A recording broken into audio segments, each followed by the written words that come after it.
Bonjour, bonjour à tous et bienvenue. Donc, je m'appelle Julien, je suis le cofondateur et le dirigeant de Sprinter. Donc, petite précision comme avant, c'est notre premier webinaire. Donc, soyez indulgents si jamais il y a des soucis. Donc, on fait de notre mieux, on va essayer de s'améliorer. Si jamais le format se passe bien, on en refera d'autres. Donc, aujourd'hui, on parle de Reach avec une experte. Donc, avec moi, il y aura Elena Ruffino, experte réglementaire chez Intertech. Elena, bonjour. Est-ce qu'en deux mots, vous pouvez expliquer ce que c'est que Intertech et ce que vous faites chez eux? Bonjour à tous, je suis Elena, je suis le General Manager Product Italie et le Sales Manager pour la France. Vous pouvez l'entendre, hein, je suis italienne, je suis basée près de Florence, mais je vais aussi régulièrement dans notre labo en Normandie. Intertech, c'est un groupe international coté à la Bourse de Londres. Nous sommes présents dans plus de 110 pays avec un réseau de plus de 1000 laboratoires et bureaux et 46 000 personnes. Concrètement, notre rôle, c'est vraiment d'accompagner les entreprises pour tester, vérifier et certifier leurs produits et leurs processus. Du coup, pourquoi on parle de Reach? En fait, ça avait commencé, nous, Sprinter et Reach, c'est simplement il y a quelques années. J'étais chez une cliente qui m'avait demandé en fait si nos produits étaient conformes au règlement européen Reach. Moi, j'avais dit oui parce que c'est quelque chose qu'on connaissait et on avait déjà en fait demandé à nos fabricants d'être conformes à Reach. Et je lui avais dit évidemment c'est conforme à Reach. Et voici une attestation parce que on trouvait aujourd'hui des attestations qu'on pouvait signer. Et elle m'a dit c'est pas suffisant. Donc, on est passé par des laboratoires, notamment Intertech, justement pour faire analyser l'ensemble de nos matières. Donc, en fait, elle avait raison. Donc, merci aujourd'hui de nous avoir poussé sur le chemin, justement. Euh, et du coup, on a compris qu'en fait, simplement être conforme, en fait, ça suffisait pas. Ça veut dire que nous, on savait que les produits étaient conformes, mais c'était pas suffisant. En fait, il fallait pouvoir le prouver. Et donc, maintenant, on a tous nos rapports et nos analyses qui sont disponibles. Elena, moi, je vais simplement commencer par la question qu'on entend le plus souvent dans notre secteur. En gros, c'est REACH, c'est juste une norme de plus, c'est du papier pour les administrations, ça change rien dans mon atelier. Est-ce que vous comprenez cette réaction et est-ce qu'elle est justifiée? Alors oui, absolument. C'est une réaction très fréquente et elle est compréhensible hein, d'un certain point de vue. Parce que, vu de l'atelier, Rich peut donner l'impression d'être surtout de la documentation. Mais en réalité, Rich a constitué une révolution dans la gestion des substances chimiques dans le marché européen. Avant Rich, beaucoup de substances pouvaient circuler en Europe sans une évaluation approfondie.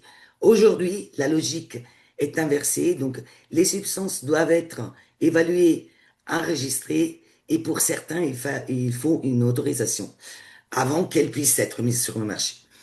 Donc, ce n'est pas simplement du papier, ce sont des données qui conditionnent le droit de vendre un produit. Et pour un atelier, cela impacte la qualité des matières premières, les risques, les responsabilités. Donc, si on peut, un résumé, Rich n'est pas juste une ajout de contraintes administratives, mais il a changé, il change profondément les règles du jeu. Du coup, par exemple, un imprimeur qui achète des rouleaux de vinyle adhésif ou des bâches à un distributeur français ou européen, est-ce qu'il est vraiment concerné par Rich ou est-ce que c'est le problème de son fournisseur? Alors, c'est une très bonne question parce que c'est là qu'il y a souvent une confusion. Oui, le fournisseur, surtout s'il est basé dans l'Union européenne, a des obligations, bien sûr, importantes au titre du REACH. Il doit enregistrer les substances si nécessaire, évaluer les risques, fournir des infos sur les substances préoccupantes. Mais REACH ne fonctionne pas d'une manière verticale, où la responsabilité s'arrête au fournisseur.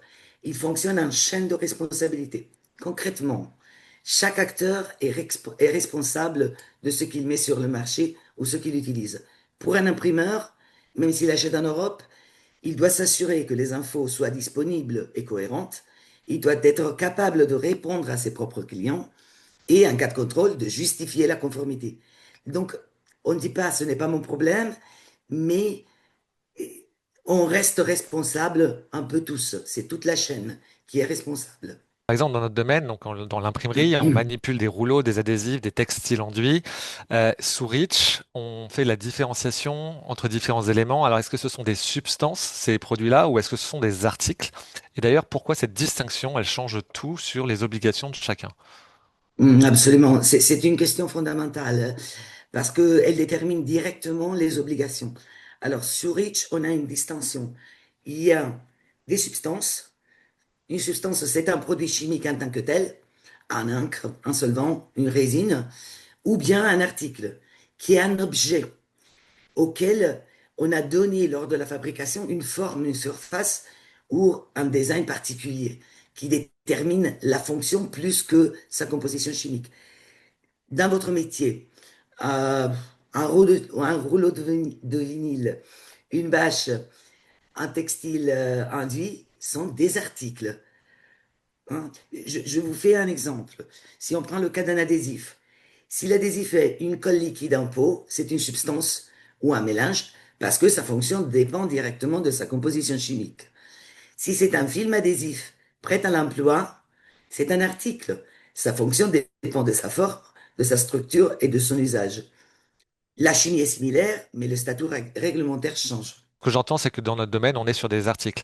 Ça change quoi, du coup, sur les obligations? Les obligations sont totalement différentes. Une substance, il faut faire l'enregistrement complet sur Rich pour pouvoir la mettre sur le marché. Et donc, on a besoin de toutes les données complètes. Pour un article, il y a juste la surveillance des substances dangereuses, comme les SOHC par exemple. Donc, D'accord, ce donc n'est pas la chimie ce qui compte, c'est la fonction du produit. l'ensemble de la chaîne, dans ce cas, doit regarder justement s'il y a des substances dangereuses au sein des articles qui sont utilisés et qui sont vendus. Ok. Et alors, Exactement. dans ces substances, justement, c'est lesquelles, par exemple, qui sont les plus surveillées dans les matières, dans le PVC souple, par exemple, et pourquoi elles sont problématiques, ces substances? Dans votre secteur en particulier, il y a plusieurs familles de substances que normalement on surveille. Hein. On retrouve la première, c'est celle qui est la plus contrôlée en Europe, c'est les phtalates, qui peuvent être présents dans les PVC souples. Les phtalates sont utilisés normalement pour apporter de la flexibilité, hein, mais il y a beaucoup d'entre eux qui sont restreints ou qui sont dans les SVHC. On a aussi les métaux lourds qui sont liés aux pigments ou aux stabilisants avec un enjeu de toxicité, un impact environnemental important, ou bien encore des solvants individuels que de temps en temps peuvent être présents sur les produits. Surtout, et je veux faire un tout petit point sur les SOHC, parce que ce sont des substances qui, par leur nature, peuvent avoir un impact important, soit sur la santé, soit sur l'environnement. Ce sont des substances cancérogènes, toxiques, etc. Et là, il y a une règle très concrète que Rich applique et impose. Si un article a un contenu de SVHC à plus de 0,1%, les acteurs de la chaîne doivent transmettre les informations dont ils disposent, soit à leurs clients ou distributeurs si c'est un B2B, et soit au consommateur si le consommateur demande. Donc, ce n'est pas de la théorie, mais c'est une obligation d'information directe. Je reviens maintenant sur cette question que j'avais il y a quelques années quand je parlais avec ma cliente. Est-ce qu'il y a, moi, ça me paraissait une évidence que les gens sérieux achetaient des produits sérieusement auprès de fabricants sérieux. À ce moment-là, est-ce qu'il y a vraiment des gens qui vendent des produits avec des substances toxiques, comme vous venez de dire, qui étaient dangereuses pour l'homme ou pour l'environnement? On peut trouver sur le marché européen même des substances ou des articles qui ne sont pas alignés avec le REACH et qui contiennent des matières différentes. Ça peut arriver que, il y ait qui ont été achetés sur des marchés dont les obligations ne sont pas les mêmes. Et donc, c'est pour ça que c'est important de se dire, j'achète en Europe, je suis OK. Hein, il faut comprendre et conserver surtout les informations. Il faut savoir lire les documents des fournisseurs, il faut savoir ce qu'ils couvrent et il faut être capable de les présenter en cas de contrôle. Ce n'est pas seulement acheter des produits conformes, mais être capable de le prouver d'avoir acheté des produits conformes. Justement, ça, on peut en parler. Ça, c'est un des grands principes de Rich, c'est que Rich inverse la charge de la preuve. Donc, ça veut dire que c'est pas au vendeur de prouver que c'est lui qui est conforme, c'est à l'acheteur de prouver qu'il a fait toutes les diligences possibles pour être en conformité. Est-ce que c'est bien ça? Et ça veut dire quoi concrètement pour un imprimeur qui passe des commandes chaque semaine auprès de différents fournisseurs? Oui, c'est un peu ça, hein, dans le sens que avant, c'était, disons, c'était plus important, c'était les autorités qui fixaient des points, et, et c'était à eux de démontrer que les produits n'étaient pas conformes, etc. Maintenant, c'est un peu l'inverse. Donc, aux entreprises qui utilisent les produits de pouvoir démontrer à travers une série de documents qu'ils sont conformes. Quels documents? D'abord, il y a trois niveaux. Disons, les déclarations des fournisseurs, ce sont des documents dans lesquels le fournisseur affirme que son produit respecte certaines exigences. C'est utile, mais ça reste une déclaration. Il y a des tests de labo. Euh, Là, on est sur des données mesurées, donc un échantillon est analysé. Donc, on a des résultats objectifs. Euh, et puis, il y a encore un niveau dont certains parlent qui est la conformité REACH, qui n'est pas vraiment un document unique ou un certificat, mais c'est une sorte de démarche globale qui combine les informations fournisseurs, les données techniques et, si nécessaire, des tests. Donc, c'est un peu un mix. D'accord, donc là normalement, si on veut être dans les règles, donc il faut faire des analyses dans un laboratoire indépendant et certifié, comme Intertech, par exemple. Donc nous, on vous envoie des produits. De ces produits, vous les analysez, vous regardez toute la liste des substances qu'il y a à l'intérieur de nos articles, et ensuite vous les comparez avec la liste REACH des substances qui sont jugées interdites, dangereuses ou préoccupantes ou extrêmement préoccupantes pour la santé, et vous faites un rapport de conformité en disant oui ou non, est-ce que les produits sont conformes. De ça, nous, on fait une déclaration derrière, donc c'est une déclaration sur l'honneur, si je comprends bien, où on Oui, explique qu'on a fait en fait l'ensemble des diligences pour justifier en fait notre conformité au règlement européen REACH. Est-ce que c'est ce que vous confirmez? exactement. D'accord, c'était juste Et pour être c'est sûr ça de qui est bien comprendre. important. C'est Ok, important parce qu'il y a une déclaration sur l'honneur, ok, mais ça s'appuie sur des données objectives. Donc ça d'accord. a une valeur complètement différente. Et maintenant, moi, je suis imprimeur. Donc, j'achète chez un fabricant, chez un fournisseur, en France ou en Europe. Et finalement, je décide d'aller directement en Asie pour réduire mes coûts. À partir de quel moment c'est moi qui prends la responsabilité de Rich? À quel moment je suis ce premier importateur? Et qu'est-ce que ça engage juridiquement si je fais ça? Alors ça, c'est un point clé, hein, parce que souvent, elle est sous-estimée, mais ça change complètement le jeu. Dès que vous achetez un produit en dehors de l'Union européenne et que vous le faites entrer sur le marché européen, vous devenez un importateur au sens du REACH. Et ce statut change complètement le rôle. Concrètement, vous prenez la place réglementaire du fabricant européen. Ça veut dire que vous êtes responsable de la conformité des substances qui sont contenues dans le produit, la disponibilité des données, la capacité de répondre aux autorités. Donc, il faut que vous puissiez vérifier que les substances sont déjà enregistrées auprès du REACH, identifier la présence éventuelle de SVOHC et assurer que les restrictions sont respectées. Ok. Donc, dans ce cas-là, vous ne pouvez pas vous appuyer seulement sur des déclarations fournisseurs non vérifiées. Très bien. Bon, bah, en tout cas, nous, c'est pour ça que chez Sprinter, en tant qu'importateur, on assume pleinement ce rôle de grossiste et d'importateur. Et c'est aussi euh, un des points qu'on peut envoyer à nos clients grâce en fait à toutes les analyses qu'on peut faire. Maintenant, ok, ça c'est la règle, c'est la théorie, mais maintenant dans la pratique, qui contrôle vraiment Rich? Est-ce que en fait, qu'est-ce qui se passe pour une entreprise qui peut pas prouver la conformité des produits qu'elle vend? En fait, est-ce que c'est si grave que ça au final? Alors oui, en France en particulier, le respect de REACH est contrôlé par les autorités compétentes, notamment la DGCCRF. Les contrôles sont concrets, hein, et souvent sont ciblés. ils peuvent avoir lieu chez un distributeur, un importateur ou un utilisateur professionnel. Et dans la pratique, lors d'un contrôle, on ne vous demande pas si vous êtes conforme. On vous demande de le prouver immédiatement. Hein, typiquement, quels produits vous utilisez ou vendez, quelles informations vous avez, quelles preuves vous pouvez présenter. Hein, par exemple, s'il y a une entreprise qui distribue je sais pas, des films adhésifs, lors d'un contrôle, on lui demande, pouvez-vous prouver que ce produit respecte le REACH?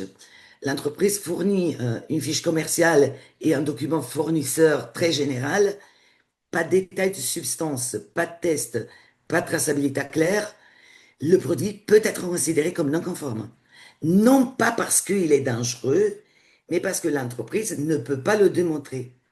Hein. D'accord. Dans ce type de situation, on peut avoir des conséquences, hein, c'est sûr. D'accord, très clair. Et alors, du coup, je suis imprimeur, je veux travailler avec mes fournisseurs. C'est quoi les trois questions concrètes que je peux lui poser pour savoir si tout va bien avec Rich? Est-ce que c'est conforme avec Rich? Si je devrais donner trois questions simples à poser, moi, je demanderais. Première question fondamentale. Est-ce que vous avez des tests récents sur ce produit?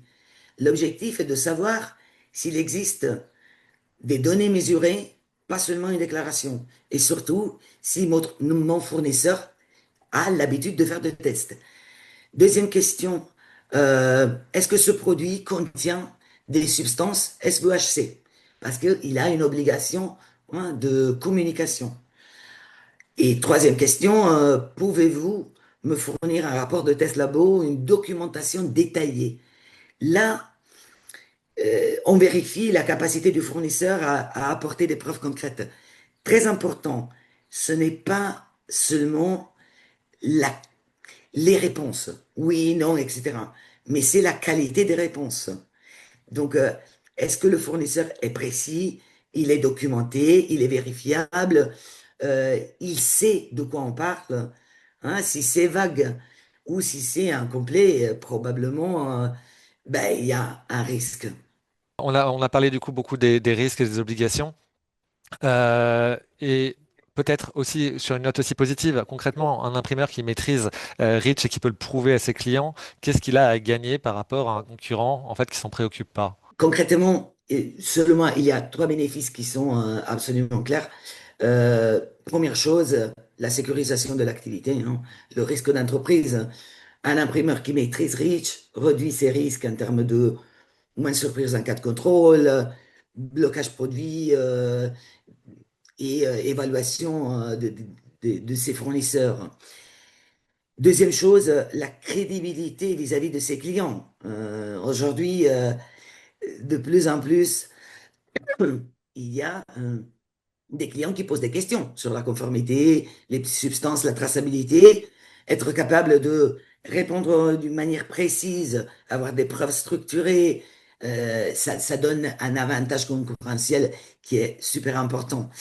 Euh, et il y a aussi, selon moi, un point clé aujourd'hui, mais surtout et encore dans les années qui viennent, ça s'inscrit dans une dynamique qui est un peu plus large, qui est celle de la durabilité des activités. Donc, les entreprises sont aujourd'hui attendues sur la transparence, la maîtrise des substances, l'impact environnemental de leurs produits. Bah, REACH est une première étape concrète. Hein. Donc, un imprimeur qui maîtrise REACH s'inscrit, disons, dans une logique de production plus responsable. Donc du coup, on entend que Rich c'est quelque chose qui est vraiment important, mais qu'en plus si c'est vraiment maîtrisé, bah, c'est aussi un avantage concurrentiel. Donc ça c'est maintenant c'est une certitude qu'on a. Donc je remercie tous les gens qui nous ont poussé à le faire. Euh, pour moi, Elena, c'est bon sur les questions. Je pense qu'on a fait un peu le tour sur les grandes questions. C'était très intéressant en fait de faire ce webinaire avec vous. C'était concret, c'était, je pense, ce que aussi nos clients avaient besoin. Donc du coup, dans les choses à retenir, hein, REACH, ça concerne tout le monde dans la chaîne, sans exception, le fabricant, l'importateur, le distributeur, l'imprimeur, même le client final. Et la conformité, ce que j'entends, c'est qu'elle se déclare pas, en fait, elle se prouve. Et si elle est maîtrisée, comme on avait dit, c'est un avantage concurrentiel. Oui. Donc merci à tout le monde d'avoir participé. Il y a pas forcément eu de questions, je crois, dans le chat. En tout cas, si vous en avez, n'hésitez pas. On sera ravis de pouvoir vous répondre. Et on se tient informé pour évidemment des prochains webinaires. Merci beaucoup, Elena. Merci beaucoup. Et à tous, À très bientôt. Merci. Au revoir. à bientôt.